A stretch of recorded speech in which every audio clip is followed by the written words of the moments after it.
Bienvenue à nos différents intervenants pour cette table ronde. On va rentrer assez rapidement dans le vif du sujet. Je vais vous poser une question, Philippe Pelletier, pour débuter. Donc, le plan bâtiment durable est au cœur de la rédaction du nouveau label et de sa mise en œuvre. Est-ce que vous pouvez nous expliquer la genèse de cette démarche ? Oui, c'est assez simple. Vous avez le souvenir sans doute que la naissance de la réglementation environnementale a commencé il y a assez longtemps, puisque dès le moment où la réglementation thermique 2012 entrait en vigueur, l'administration a demandé au réseau que le plan bâtiment durable rassemble de réfléchir à la réglementation d'après. Et c'est à ce moment-là qu'on a énoncé l'idée que le cycle des réglementations thermiques, il arrivait à son terme et qu'il fallait se projeter dans le champ environnemental en s'attaquant aux paramètres carbone, pas seulement aux paramètres énergie qui était celui de la réglementation thermique. Mais quand on a dit ça, on a dit aussi il y a quelque chose de tout à fait essentiel, c'est se préoccuper du bien-être des gens dans les logements ou les locaux d'activité, et on avait émis des idées sur l'air, sur l'eau, sur la biodiversité, etc. Le chemin de construction de la réglementation environnementale a fait qu'on s'est cantonné sur quelques sujets clairs.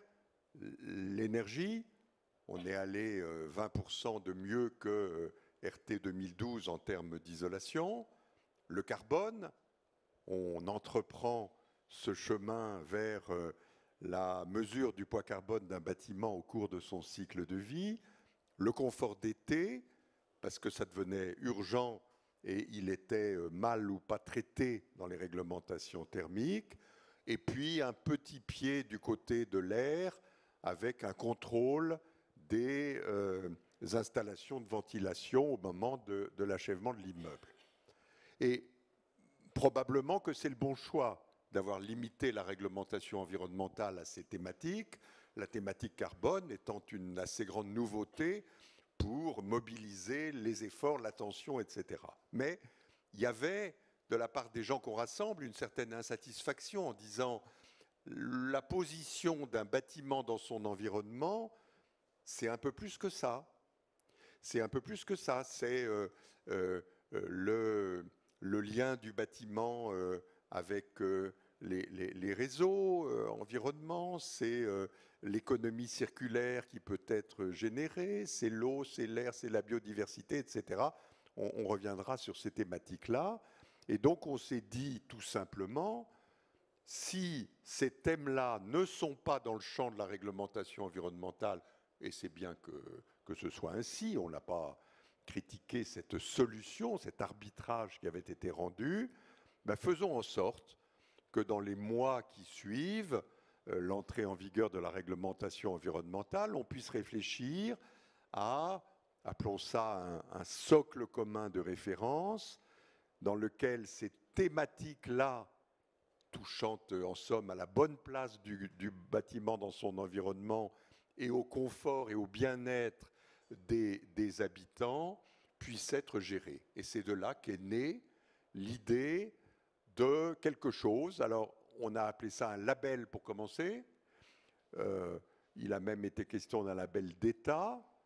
Puis en chemin, on est arrivé à l'idée que c'était peut-être pas la nécessité immédiate, mais que un socle commun de référence consensuel entre l'ensemble des acteurs, qui peut être porté par des organisations porteurs de labels ou de mobilisation collective comme le collectif Territoire et Bâtiments Durables, c'était la bonne voie pour œuvrer dans ce sens, avec l'idée que sur ces thématiques-là, mais on va le reprendre, je l'imagine, on se contente d'ouvrir la porte vers ces thèmes avec une petite marche, parce que ce n'est pas le moment de charger la barque à l'excès, avec une petite marche qui permettra d'entrer dans ces thématiques qui donneront au bâtiment sa dimension complètement, pleinement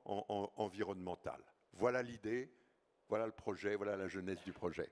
Après, on vous dira comment on a fonctionné. Eh ben, la transition est toute faite. Donc Marie, donc je rappelle que tu es directrice d'Effinergie. Concrètement, comment s'élabore ce travail, donc pas de label, mais d'établissement de ce cadre de référence commun?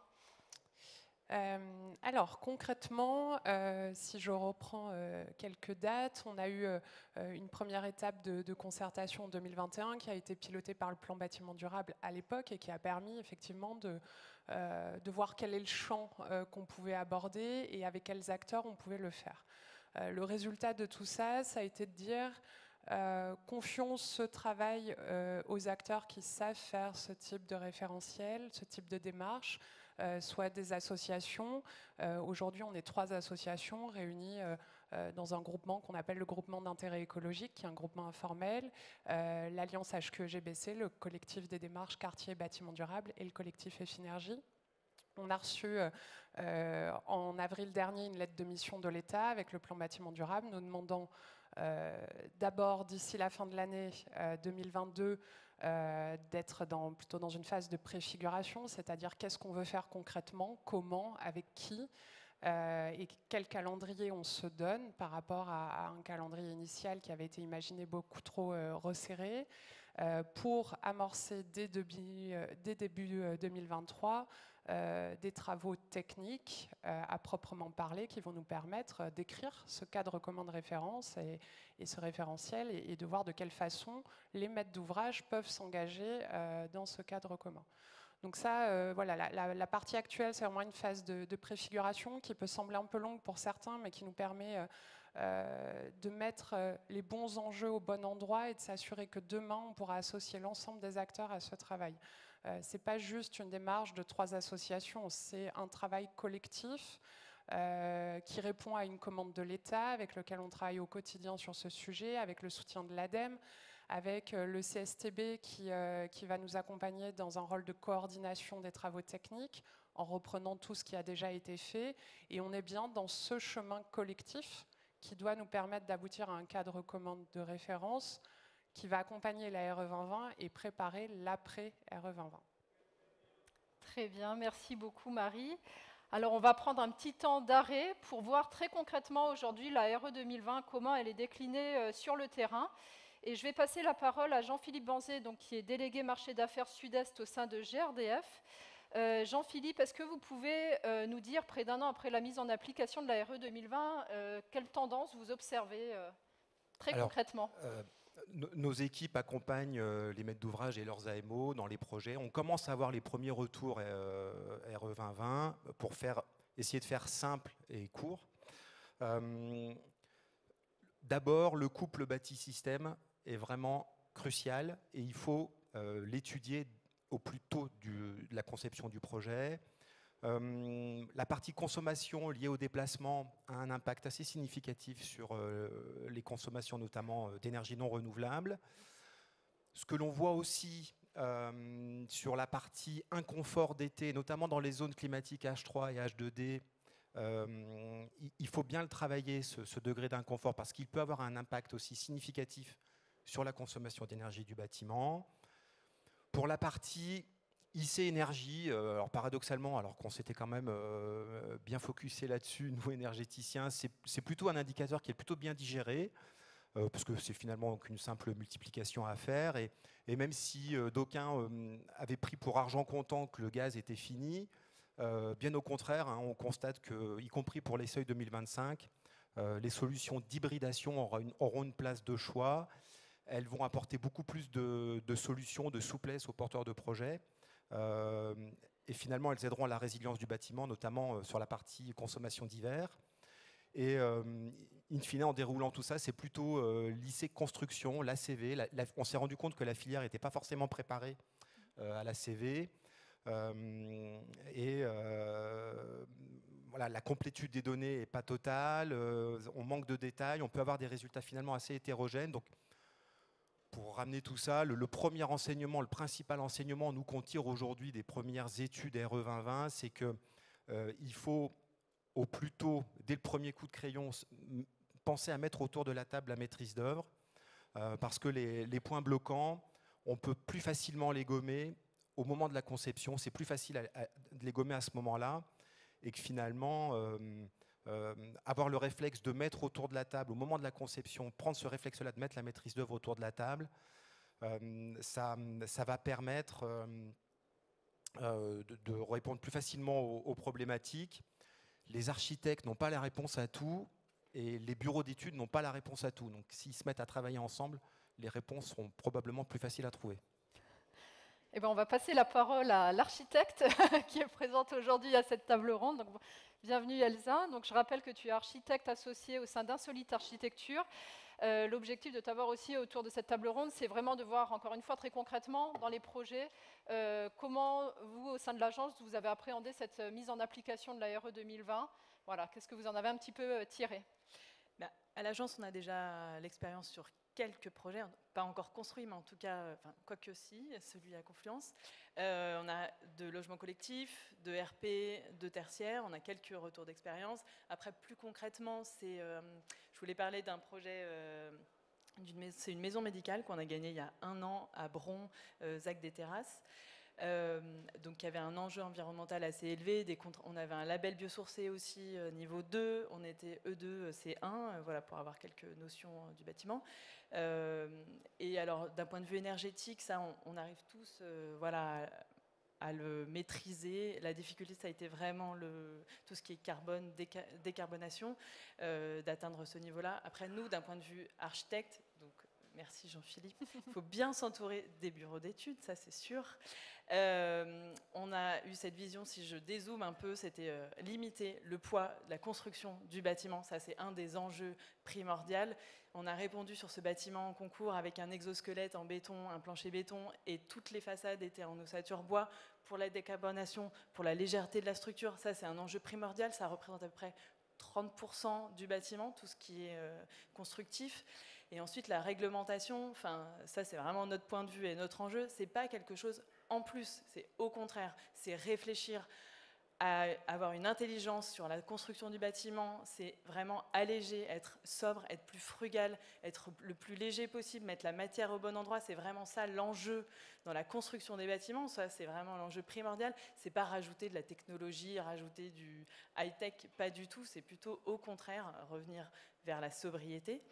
Et un autre point, un sujet de difficulté, ça c'était assez nouveau, c'est plutôt sur le confort d'été.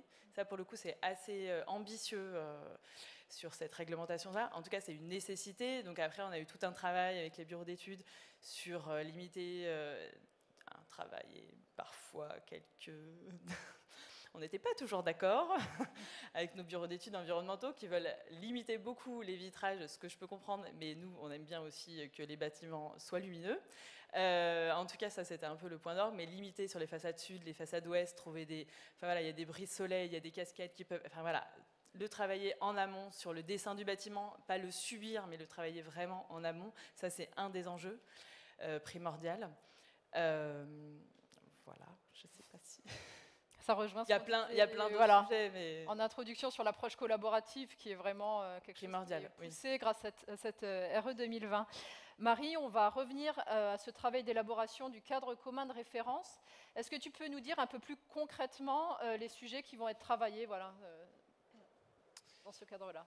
Oui, ça fait beaucoup écho à ce qui vient d'être dit sur les différentes thématiques que Elsa a mentionnées, qui aujourd'hui peuvent être des questions quand on va un petit peu plus loin que se poser juste au cadre réglementaire et y répondre, mais bien qu'on regarde un peu plus large. Sur les thématiques qu'on souhaite traiter, il y en a 7 qui ne sont pas une découverte puisqu'elles avaient été soumises à la concertation dans la première étape en 2021 avec plusieurs centaines de retours. Donc c'est un travail qui a déjà été amorcé, qui va être complété et mis à jour.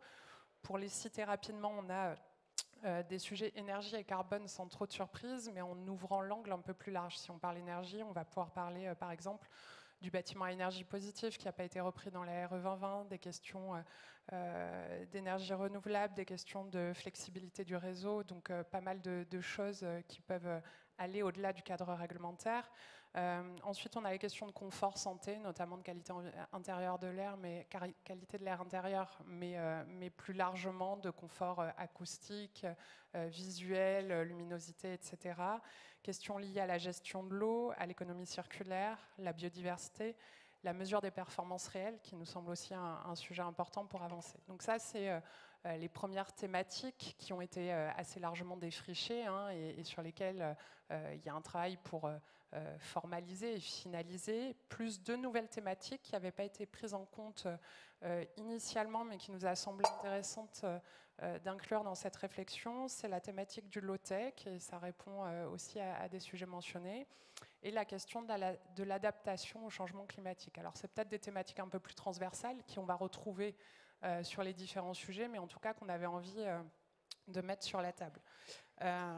Donc tout ça, c'est une approche très large. Il y a un gros travail qui va être mené pour combiner ces différentes approches, pour pas qu'on aille très loin d'un côté au détriment d'une autre thématique, et c'est bien là l'enjeu. Mais je voulais surtout rappeler que l'idée, c'est effectivement pas juste de rajouter une couche. Le but, c'est pas d'embêter les acteurs pour dire bon, il y a la RE 2020, c'est déjà ambitieux, et puis on vous en rajoute une couche, puis 2, puis 3. Le but, c'est bien de se placer dans une trajectoire à horizon 2050, de regarder comment on peut appréhender une approche environnementale globale, transverse à tous ces sujets, comment on peut combiner, comment on peut expérimenter, parce qu'on a une réglementation qui s'applique, et ça peut nous permettre, avec les maîtres d'ouvrage volontaires, d'aller un cran plus loin, de tester, d'innover et de les accompagner. Et c'est là le sens de la démarche qu'on projette. Merci beaucoup Marie. On va faire un petit focus sur l'aspect énergétique. Jean-Philippe, compte tenu de la crise, alors on l'a dit en introduction, à la crise énergétique qu'on traverse et qu'on subit tous actuellement, comment appréhendez-vous les mutations induites par cette crise énergétique ? Bon, je suis le seul énergéticien, donc la question, elle me tombe dessus. Mais elle concerne tout le monde, je crois. Ouais. C'est vrai que l'être humain, il est plus à l'aise pour répondre à un danger immédiat. On l'a vu avec le Covid notamment. Il est beaucoup moins à l'aise quand il faut traiter un danger un peu plus latent comme celui du climat. Et finalement, la crise qu'on vit aujourd'hui, elle va nous obliger à réformer nos systèmes énergétiques. Et ça passe par la résolution d'une équation que je vais essayer de vous expliquer, qui est assez facile à comprendre, mais qui est beaucoup plus difficile à résoudre. On l'appelle ça le trilemme énergétique. La première problématique du trilemme énergétique, c'est on a besoin d'une énergie disponible. Et quand on voit aujourd'hui qu'on a une production nucléaire électrique un peu essoufflée, qu'on a des pays voisins avec lesquels nous sommes interconnectés, qui sont un peu plus dépendants du gaz que nous, on en arrive aujourd'hui par exemple à inverser le sens du gaz entre l'Allemagne et la France, pour que le gaz qui est stocké, nos stockages de gaz en France viennent soutenir l'Allemagne, qui elle-même va produire de l'électricité avec du fioul, du charbon et du gaz, qu'elle va nous renvoyer pour soutenir notre production électrique. La deuxième problématique, c'est qu'on a besoin d'une énergie abordable. On le voit, tous les coûts des énergies ont vraiment explosé, gaz, fioul, bois, électricité. Et finalement, la première réponse immédiate qu'on a trouvée, c'est la sobriété, tant mieux. Je pense que ça fait le lien aussi avec ce qui était dit tout à l'heure sur la RE. Si ça pouvait changer le paradigme de manière un peu plus pérenne, ce serait encore mieux. Il y a d'autres façons aussi de résoudre la problématique de prix. C'est aussi de développer notre souveraineté, de développer des énergies qui sont produites localement, des énergies renouvelables, à l'instar du gaz renouvelable, du gaz vert, qui est un gaz bas carbone, qui est produit localement, qui amène de la souveraineté, qui est gage de stabilité des prix, parce qu'aujourd'hui, le coût de production du gaz renouvelable, c'est moins cher que d'aller acheter du gaz sur les marchés, du gaz fossile sur les marchés. C'est une dynamique qui est réelle. Aujourd'hui, c'est l'équivalent des réacteurs nucléaires. L'année prochaine, ce sera 2. En 2030, ce sera 20%. Et en 2050, ce sera 100%. Donc quand on raisonne RE 2020 ACV sur 50 ans, on peut se dire qu'il faut aussi un des leviers pour résoudre cette problématique. Et la troisième problématique du trilemme, c'est qu'on a besoin d'une énergie durable sur un plan environnemental. Donc on a besoin d'énergie décarbonée, on a besoin d'énergie renouvelable, on a besoin d'énergie qui soit sobre en déchets, qui soit sobre en matériaux. Et là, un exemple, alors ça dépasse le cadre du bâtiment, mais la mobilité électrique, Si demain, toutes les voitures dans le monde passaient à l'électricité, pour fabriquer les batteries, on a devant nous, et c'est le rapport de l'INEC qui le dit, on a 22 ans de lithium et 7 ans de cobalt. Donc il va falloir qu'on apprenne à gérer la pénurie.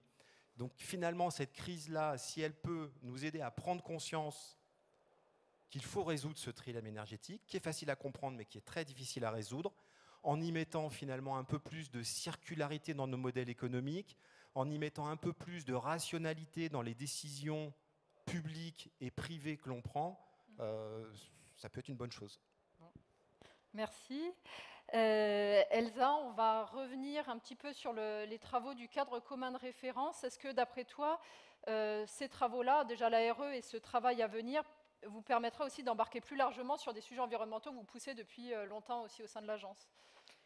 Oui, parce que, comme je le disais tout à l'heure, c'est pas uniquement une réglementation, c'est une urgence, tout ça. On est obligé, enfin, je veux dire, on en a tous conscience. Après, nous, on est engagés, voilà, et on a vraiment envie de mobiliser tout le monde, tous les acteurs, qu'ils soient privés, publics. Enfin voilà, les bureaux d'études, il y en a quand même pas mal qui sont engagés, mais heureusement. Mais en tout cas, d'emmener tout le monde vers ce biais-là, c'est une nécessité. Enfin, je veux dire, on n'a pas le choix. Donc c'est pour ça que cette réglementation-là, c'est pas juste une réglementation, hein, c'est à nous tous de nous former, de l'intégrer dans nos pratiques de début de projet, de conception. Enfin voilà, de vraiment en avoir conscience. Il faut se former parce que c'est une réglementation qui est complexe, ça c'est sûr. En tout cas, il faut vraiment l'appréhender pour pouvoir mieux la maîtriser. Après, il y a un vrai sujet, ça je l'entends sur tous nos projets, on est confronté à ça, c'est l'économie de projet. Mais à nous tous d'aller vers les filières, de se renseigner vers les filières locales, justement sur les filières de la terre qui est en train de se développer actuellement. Je ne dis pas que c'est la solution à tous les problèmes. En tout cas, c'est une des solutions qui peut être mise pour des cloisons intérieures. C'est pas forcément structurel, ça dépend des projets. En tout cas, c'est vraiment utiliser les matières au bon endroit. La filière bois se développe, mais il y a encore du travail. Les filières de réemploi aussi, ça se structure, c'est pas encore ça, mais ça se structure, en tout cas que tout le monde se renseigne sur ces filières-là, qu'on réfléchisse localement, ça c'est un point d'orgue vers lequel on y arrivera si on va tous dans ce sens-là. Merci. Philippe, une réaction? Oui, je voudrais donner écho à ce que Elsa vient de dire, en nourrissant mon propos du mini Tour de France que je viens d'accomplir à la demande de l'État, puisque le plan bâtiment durable a été chargé, avec d'autres acteurs, d'animer ce qu'on appelle l'écriture de la feuille de route décarbonation du bâtiment. Comment est-ce qu'on va vers des bâtiments bas carbone? Comment est-ce que la filière que vous représentez, elle est capable d'aller plus loin s'agissant des bâtiments à construire et des bâtiments déjà existants. Et ce Tour de France, donc, qui venait compléter les travaux qui sont faits dans des groupes bossant à Paris, il a été extraordinairement positif. Moi, j'ai vu un changement radical de nous tous par rapport à ce qu'on était il y a 10 ans. Il y a 10 ans, dans une même salle comme ici, si on avait, rappelez-vous, si on parlait de la RT 2012, on n'entendait que des crispations. On va nous faire fabriquer des thermos inhabitables, ça va coûter bonbon, on ne saura pas faire, qu'est-ce qui vous prend de rajouter une réglementation, etc. Tout ça, c'est lissé, bref, le verre était toujours à moitié vide. Aujourd'hui, la RE ou les solutions post-RE, devant des auditoires identiques, elles tiennent de l'évidence. Elles tiennent de l'évidence au point que je me demande si la société ne va pas plus vite que la musique que les décideurs lui demandent de jouer. Il y a une sorte d'évidence qui transparaissait dans toutes les interventions. Pour certains, c'était comme Elsa vient de le dire, pour son immeuble de Bron, ça on le fait déjà. Et localement, on entendait des références à des recours déjà ordinaires pour les acteurs, à des matériaux biosourcés, à des techniques sobres en énergie et à faible empreinte environnementale, etc. Donc ça veut dire, je veux dire que il me semble que le sujet qu'on porte, c'est-à-dire aller un peu plus loin que l'ARE en ouvrant le champ du possible sur des thématiques qui ne sont pas dans la réglementation, mais qui sont dans l'approche environnementale du bâtiment de demain, c'est quelque chose qu'on va réussir ensemble. Et pour ça, il va falloir qu'on mette en place j'ose dire, le talent qui a été confié au plan bâtiment durable, c'est celui d'organiser des concertations. Il n'est pas question qu'on fabrique le truc en chambre. Marie a expliqué il y a un instant qu'on avait besoin de travaux entre des sachants pour construire un point de départ. Mais ensuite, il va être soumis à l'ensemble des sphères économiques, à l'ensemble des acteurs professionnels pour vérifier qu'on ne se trompe pas, que la thématique elle est bonne, que la petite marche qu'on se propose de créer, elle est pertinente. Voilà, c'est tout ce travail-là qu'on va faire de manière interactive entre ceux qui réfléchissent à la fabrication de ce socle commun de référence et ceux qui vont faire en sorte, par la concertation, que ce socle il ait du sens, qu'il soit facilement appropriable par la communauté du bâtiment et de l'immobilier. C'est ça qu'on va construire dans les prochains mois. Mais je redis la grande confiance que j'ai sur le fait qu'on va y arriver, parce que peut-être, comme le disait Jean-Philippe il y a un instant, on est poussé par une urgence nouvelle, peut-être que ça joue, mais le fait est qu'on est arrivé à un moment de maturité collective où traiter bien le sujet carbone paraît de l'évidence.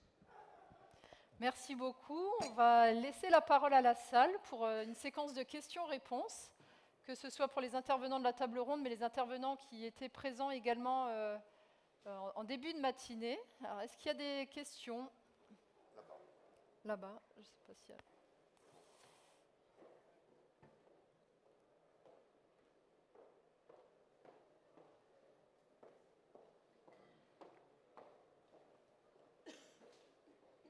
Merci. Bonjour. Moi, j'ai une question pour la participation de... Aujourd'hui, je suis membre du pôle climat à la FNIM. Je suis là avec cette casquette. Et j'ai une question pour les opérateurs, en fait, dans le sujet du GIE, groupement d'intérêt écologique que j'ai entendu, et puis du plan bâtiment durable. Comment on intègre vraiment les opérateurs? Est-ce que ça fonctionne déjà? Est-ce qu'ils jouent le jeu? Voilà. Je pense que vous avez cerné ma question.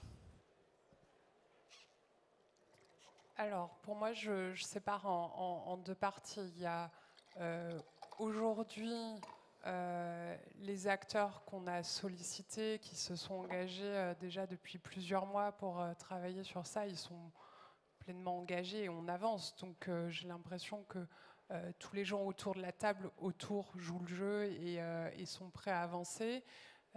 Et la question, c'est ceux qui manquent, comment ils rejoignent la démarche. Et c'est plutôt pour ça qu'on œuvre aujourd'hui. La démarche, elle est ouverte. Et le but, c'est qu'elle reste ouverte au fur et à mesure de la construction de ce cadre commun de référence. On est en train de finaliser un schéma de gouvernance que je ne vais pas détailler là parce que il n'y a pas grand intérêt à vous raconter le nom de chaque comité. Par contre, le but et la réflexion qui a guidé cette gouvernance, c'est que chaque acteur trouve sa place dans la construction de ce cadre commun et demain dans sa mise en œuvre et son évolution au fil du temps. Donc aujourd'hui, moi j'ai l'impression que les acteurs sont plutôt volontaires. J'espère que demain ce sera toujours le cas, mais en tout cas le but étant bien d'être ouvert et d'accueillir tous ceux qui le voudront bien avancer avec nous. On n'oublie jamais que le poids carbone d'un bâtiment neuf, il se mesure à ces 3 étapes, la construction, son exploitation et sa déconstruction. Et donc le sujet, il dépasse largement les professions de la construction, les professions du bâtiment. Les professions de l'immobilier, elles sont dans la danse, parce que l'exploitation du bâtiment, c'est leur affaire. C'est elles qui mettent en location, c'est elles qui gèrent une copropriété, c'est elles qui mènent les transactions. Donc on a besoin qu'elles soient dans le tour de table. Alors pour le moment, comme l'a dit Marie, on commence par apprivoiser les 3 organisations qui sont clés sur l'écriture du socle de référence, mais on va étendre très vite à des comités scientifiques, stratégiques, je ne sais pas comment on va les appeler, dans lesquels la FNAIM, évidemment, a sa place. Voilà. Donc, jusqu'à présent, on n'est pas allé chercher les fédérations. L'essentiel, la plupart sont venus vers nous. La FNAIM est présente dans l'écriture des feuilles de route de la décarbonation, dans certains des groupes de travail. Elle était présente dans les déplacements régionaux que j'ai faits. Il faut qu'elle soit dans ce chantier-là. Et donc, dites que la porte est ouverte. Ok, merci.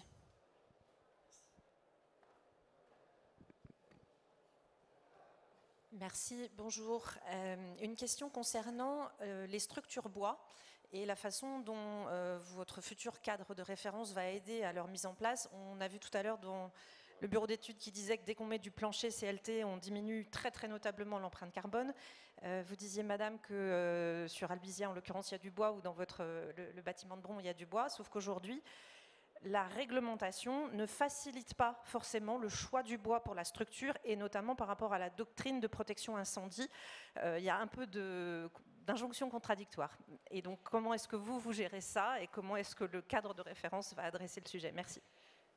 Effectivement, ce fut une très grosse difficulté sur la maison médicale. On a dû revoir surtout les façades d'ossature bois. Oui, je voulais en parler, mais comme c'était un petit peu court, c'est qu'il y a la réglementation RE 2020, mais pas que. On est confronté à la réglementation incendie quand on met du bois. Je suis bien d'accord avec vous. C'est une de nos plus grosses difficultés, surtout ce qui concerne les vêtures. Parce qu'il y a très peu de vêtures qui peuvent aller au-delà des 18 mètres. Effectivement, c'est un sujet. On a dû revoir une partie de la structure du bâtiment en cours d'études. C'est-à-dire qu'on a dû avoir une partie de structure béton et on a une partie complètement bois. Oui, ça n'a pas forcément de sens, mais on a été confronté à ça. J'en suis bien consciente. J'aimerais bien qu'il y ait quelqu'un du CSTB avec qui on pourrait échanger sur les réglementations incendie qui concernent le bois, parce que c'est sûr que ça ne va pas en notre faveur. On aimerait bien en mettre plus, mais malheureusement, parfois, on est obligé d'en enlever à cause des réglementations incendie. Julien Hans du CSTB.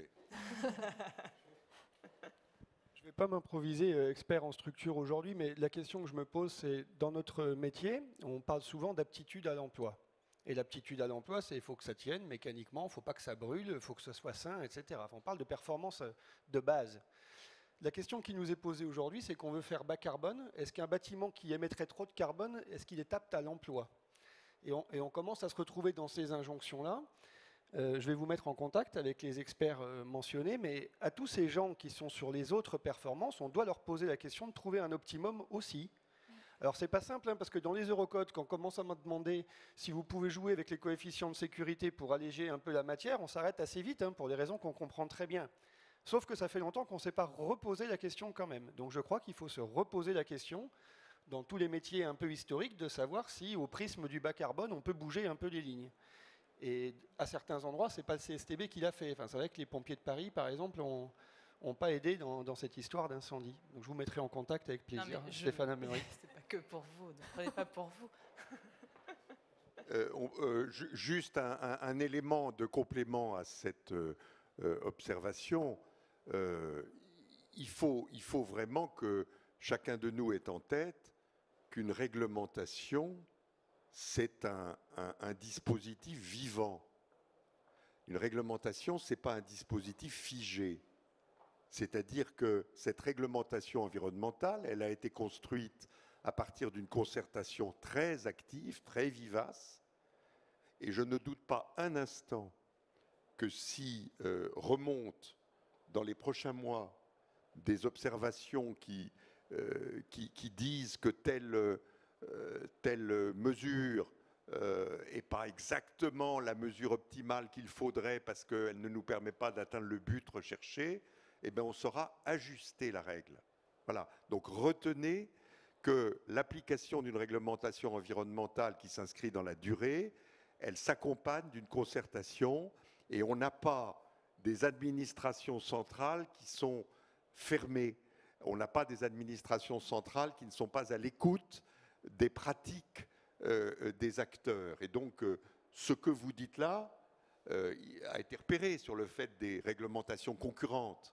Bon, on a le même sujet sur la rénovation. Comment est-ce qu'on fait entre l'ABF qui veut assurer la préservation du patrimoine, et il a raison, et l'architecte qui accompagne un projet de rénovation un peu ambitieuse, qui a envie de faire une isolation par l'extérieur, deux réglementations, deux sujets qui sont l'un et l'autre raisonnables, forts, et il faut qu'on trouve la synthèse. Il faut que les deux acteurs se parlent et arrivent à trouver l'équilibre. C'est la même chose sur les sujets avec les pompiers, et retenez que la réglementation, elle pourra s'adapter en fonction des retours d'expérience que vous donnerez. Une question.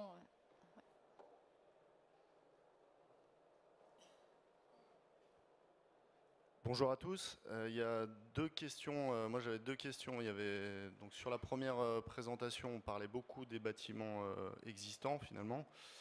Et aujourd'hui, on parle de la RE 2020, mais qui touche 1%, je crois, du parc. Le décret tertiaire, ça avance, je trouve, lentement. Sur Lyon, on a des grosses contraintes justement d'ABF, de bâtiments existants. Sur la partie Ossature-Bois, nous, on est sur des projets aujourd'hui où on a des grosses contraintes de feu et on a des contraintes d'IGH, de désenfumage. Donc on est sur un projet, un projet international en territoire français.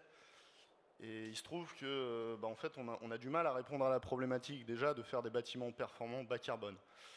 Et en fait, si on veut regarder le gros du chantier aujourd'hui, le gros du chantier, c'est sur le bâtiment existant.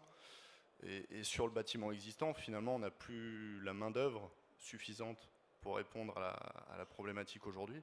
Donc il faut accélérer, on sait qu'il faut accélérer. Par contre, on a quand même beaucoup de contraintes. Et sur les bâtiments, notamment les bâtiments haussmanniens, on a des grosses contraintes de rénovation. Donc bon, moi j'ai pas toutes les clés non plus, mais il y a un vrai sujet aujourd'hui si on veut travailler sur cet impact carbone.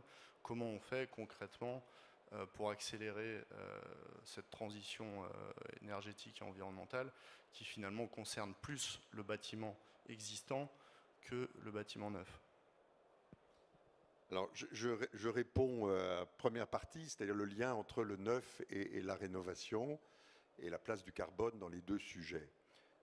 Après, sur les questions de difficulté de la tâche, c'est l'objet d'un autre débat, on n'aura pas le temps. Sur le premier sujet, comme toujours, on essaye de commencer par le plus simple. Le plus simple, c'est le neuf. Pourquoi c'est le plus simple? Parce qu'on dialogue avec une communauté professionnelle. Il y a en face de nous des constructeurs, des promoteurs, des architectes, bref, des personnes qui sont capables d'assimiler une réglementation, des bureaux d'études, qui sont capables d'assimiler une réglementation et de la mettre en œuvre.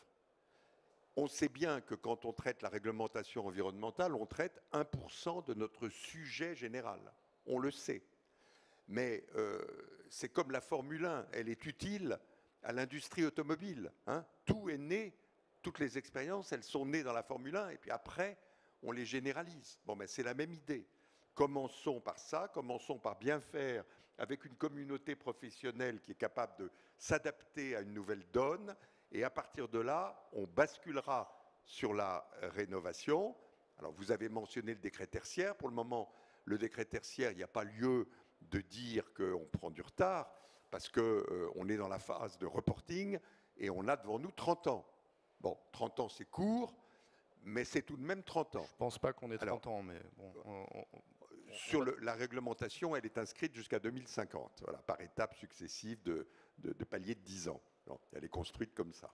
Alors, le défi va être, à un moment, là où la réglementation tertiaire, elle n'est que énergétique, à mon avis, vous allez demander assez vite que le carbone prenne sa place dans le process. Et ce sujet-là, il naîtra au cours du chemin. Là aussi, le décret tertiaire, il n'est pas figé sur 30 ans. Il évoluera nécessairement, parce que nous évoluons, parce que les données évoluent, parce que les innovations deviendront fréquentables et pourront être massifiées. Donc voilà, c'est ça le chemin. On commence par le neuf, et après, on a le sujet de la rénovation qui s'ouvrira, et qui est, vous avez raison de le dire, le vrai terrain de l'action. Merci beaucoup. On va devoir s'arrêter là pour les questions. Je suis désolée, il y a la pause. N'hésitez pas à venir vers les intervenants si vous avez des questions complémentaires. On retiendra peut-être de la table ronde que la démarche est vraiment enclenchée et surtout que cette RE 2020, non seulement elle suscite un engouement parce qu'on a tous conscience de l'urgence dans laquelle on se trouve, mais aussi elle permet de se reposer des questions sur toute la conception qu'on avait l'habitude peut-être des fois de faire de manière un peu plus systématique. On va se réinterroger sur tout, on va remettre en question, on a parlé de l'incendie, on a parlé de normes, on va remettre en question certaines choses et c'est bien de remettre, de se reposer les questions en se basant vraiment sur les besoins réels, de quoi on a besoin réellement avant d'aller sur des solutions constructives ou des solutions énergétiques. Merci beaucoup à nos différents intervenants et on se retrouve à 11h30 pour la suite des interventions. Merci.